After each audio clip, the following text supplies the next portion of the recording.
नमस्कार सगळ्यांचा. तर आजच्या व्हिडिओ आपण बघणार आहोत जे अपर आय डी कार्ड आहे, जे की गव्हर्नमेंटने कंपल्सरी केलेलं आहे. जे 1ली ते 12वीचे विद्यार्थी व कॉलेजचे विद्यार्थी, तर 1ली ते 12वीच्या विद्यार्थ्यांना ते शाळेत भेटणार आहे आणि जे 12वी नंतरचे विद्यार्थी त्यांना स्वतः काढायचं आहे. तर यासाठी तुम्हाला गुगलवर अपर आय डी यावर सर्च करायचं आहे गुगलवर जाऊन, आणि जी पहिली लिंक येईल त्यावर तुम्हाला क्लिक करायचं आहे abc.gov. त्यानंतर तुम्हाला लॉग इन व रजिस्टर याच्यावर क्लिक करायचं आहे आणि त्यानंतर तुम्हाला स्टुडंट सेक्शन हे क्लिक करायचं आहे. तर त्यानंतर तुम्ही डिजिलॉकरला ॲड असाल तर डिजिलॉकर थ्रू करा, नाही तर तुम्ही नवीन करू शकता. त्याच्यासाठी तुम्ही साइन अप या बटनावर तुम्हाला क्लिक करायचं आहे.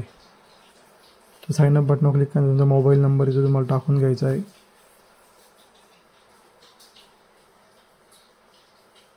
त्यानंतर तुम्हाला जनरेट OTPवर क्लिक करायचं आहे.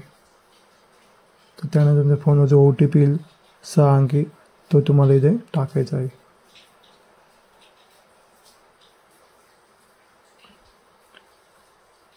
OTP टाकण्यावर व्हेरीफाय OTP क्लिक करा आणि त्यानंतर तुमचं जे आयडेंटिटी टाईप आहे तुमचं, जे म्हणजे जनरल आधार कार्ड, पॅन कार्ड, ते तुम्हाला सिलेक्ट करायचं आहे. तर मी आधार कार्ड देतो आहे. त्यानंतर तुम्हाला आधार कार्ड नंबर टाकायचा आहे. तर आपण टाकून घेऊया.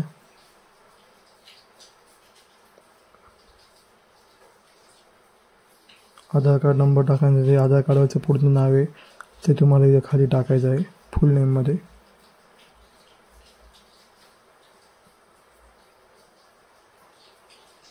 तर पूर्ण नाव टाकल्यानंतर तुम्हाला खाली बर्थ डेट टाकायची स्वतःची. तर ती बर्थ डेट आपण आता टाकून घेऊया. तर त्यानंतर खाली जो ऑप्शन आहे जेंडरचा, तर तुम्हाला बर्थ डेट टाकायचं, जेंडरचं हे सिलेक्ट करायचं आहे. मेल फिमेल ते तुम्ही सिलेक्ट करा आणि त्यानंतर खाली ऑप्शन आहे युजर नेमचा. तर तुम्ही तुमच्या मनाने युजर नेम देऊ शकता. तुमचं नाव 1 2 3 किंवा तुमचं नाव, तुमचे बर्थ डेट वगैरे तुमच्या हिशोबाने, तर ते तुम्ही देऊन, आणि खाली जो पिन आहे 6 अंकी पिन तुम्हाला तुमच्या मनाने तो तुम्हाला खाली टाकायचा आहे. तुम्ही टाकून घेतो आणि परत खाली तुम्ही जो ऑप्शन आहे कन्फर्म पिन, तो जवळचा पिन तुम्हाला खाली टाकून घ्यायचा आहे. आणि त्यानंतर तुम्हाला खाली जो बॉक्स दिसतोय हिरव्या कलरचा, त्यावर तुम्हाला हे क्लिक करून आय कन्सर्नवर क्लिक करायचं. मी आता टाकला आहे माझा. त्यानंतर मी टिक मारून व्हेरीफाय करतो. तर आता इश्यू असा ऑलरेडी युजर नेम दाखवत आहे. तुमचं असं येत असेल तर तुम्ही पुन्हा काय करा, तुमचं ते युजर नेम दिले तुम्ही, तुमचं नाव वगैरे, तर त्यात 1 2 आकडे ॲड करा किंवा ॲट वगैरे टाका किंवा काहीतरी टाका. मी पुन्हा टाकतो आहे. तर पुन्हा एकदा आपण बघूया हे अवेलेबल आहे का नाही. तर पुन्हा व्हेरीफायवर क्लिक केलं तर हे पण युजर नेम ऑलरेडी दाखवतं. मी पुन्हा एकदा यात 1 नंबर ॲड करतो किंवा काहीतरी चेंज करतो यामध्ये. तर मी पुन्हा एकदा ते युजर नेम इथे चेंज केलं आणि व्हेरीफाय बटनावर क्लिक केलं. तर हे युजर नेम अवेलेबल आहे. तर त्यानंतर तुम्ही आता बघू शकता इथे तुम्हाला ऑप्शन येईल पूर्ण डिटेल येईल. तुमच्या तुम्हाला ॲलो बटनावर क्लिक करायचं आहे.